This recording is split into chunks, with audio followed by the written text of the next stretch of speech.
அருமையானவர்களே, இந்த நாளிலும் ஆண்டுடைய வார்த்தையோடு உங்களிடத்திலே வருகிறேன். நம்ம எல்லாருக்கும் பெருக்கத்தை அனுபவிக்க வேண்டும் என்கிற வாஞ்சை இருக்கிறது. பிரதர், பெருக்கம் வேணும் பிரதர், பொருளாதாரத்துல இல்ல கேட்கிறோம். சம்பள உயர்வு வேணும் பிரதர், நம்ம கேட்கிறோம். தொழில்ல லாபங்கள் ஏற்படணும் அப்படின்னு கேட்கிறோம். அப்ப இது எல்லாமே நல்லது, நாம் கேட்கணும்.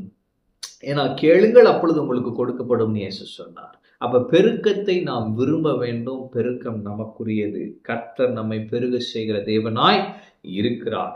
அப்ப ஒரு வசனம் இருக்கு பாருங்களேன், நீதிமொழிகள் 3 பாருங்க, 9-10. உன் பொருளாலும் உன் எல்லா விளைவின் முதற் பலனாலும் கர்த்தரை கனம் பண்ணு. அப்பொழுது உன் களஞ்சியங்கள் பூரணமாய் நிரம்பும், உன் ஆலைகளில் திராட்சரசம் புரண்டோடும். அப்ப ஆண்டவர் பாருங்க டைத் வச்சிருக்கிறார். என்ன சொல்ல வர்றாரு? நீ என்னை கனம் பண்ணு.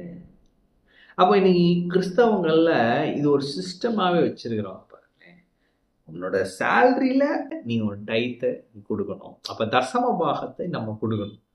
அப்ப இந்த தசம பாகத்தை ஏன் கொடுக்குறோம் அப்படின்னா, ஏதோ பாஸ்டர் கஷ்டப்படுறாரு, சர்ச்சுக்கு தேவை, அப்படி அல்ல. நான் என் டைத் ஏன் கொடுக்குறேன்? நான் கர்த்தரை கனம் பண்ணணும். என் பொருளாலும் என் எல்லா விளைவின் முதற் பலனாலும் என் கர்த்தரை நான் கனம் பண்ண வேண்டும். ஏன் அப்படின்னா, இந்த கர்த்தர் தான் எனக்கு இந்த ஆசீர்வாதத்தை கொடுத்தது. இவர் தான் என்னுடைய ஆதாரம். என் தொழிலோ, என் வேலை ஸ்தலமோ, என் சம்பளமோ அது அல்ல. என் சம்பளத்தை வைத்து நான் வாழல, என் தேவனை சார்ந்து நான் வாழ்கிறேன். எனவே நான் அவரை கனப்படுத்துகிறேன் சொல்லி நம்ம கொடுக்கறது தான் தசம பாகம், காணிக்கை, அது எல்லாமே. அப்ப நம்ம கர்த்தரை கனம் பண்ணும் பொழுது அவர் நம்மை கனம் பண்ணுவார் இல்ல.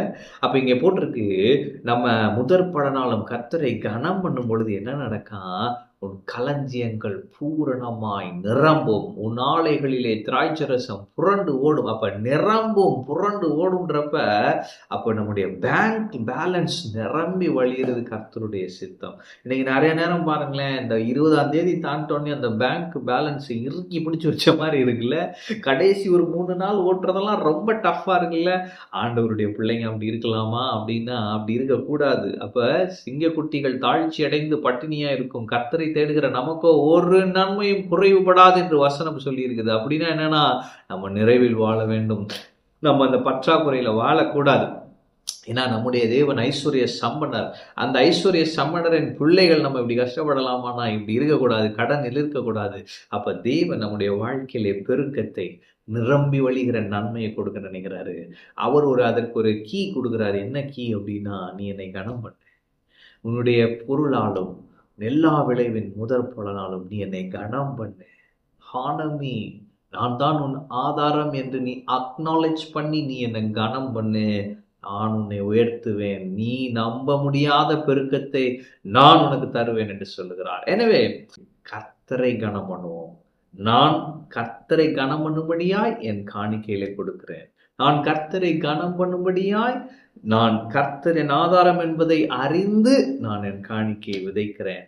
தேவன் என்னை கனம் பண்ணுவார், என்னை மேன்மைப்படுத்துவார், என்னுடைய தொழில் சிறக்கும், என் சம்பளங்கள் பெருகும், நிச்சயம் கர்த்தர் என்னை ஆசீர்வதிப்பார் என்று இந்த மனப்பான்மையோடு நீங்க கர்த்தரை கனம் பண்ணி பாருங்க. பொருளாதார நிலையை மாறிவிடும். பல மடங்கு பெருக்கத்தை கர்த்தர் கொடுப்பார். உங்கள் சம்பளங்கள் அதிகரிக்கும்ல, உங்க சம்பளங்கள் பெருகும்படியாய் செய்வார், உங்கள் லாபங்களும் பெருகும்படியாய் செய்வார். பெருக பண்ணுகிற தேவன் இவர். அவரை கனம் பண்ணுவோம், பெருக்கத்தை அனுபவிப்போம். ஆமென். கர்த்தர் உங்களோடு இருக்கிறார். கர்த்தர் உங்களை ஆசீர்வதிப்பார்.